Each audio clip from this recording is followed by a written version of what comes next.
Добробут усіх залежить від допомоги один одному, тобто від особистого внеску кожного, де б він не був – вдома, на роботі, на службі державі.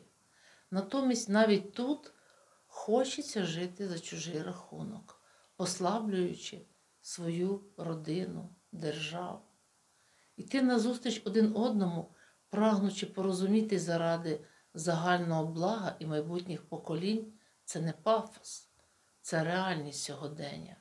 Запам'яталось інтерв'ю, де респондент розповідав, як відбудовували інститут після війни, приносили цеглу, щоб було на що сісти. Знали, що відбудова – це для себе і майбутніх поколінь.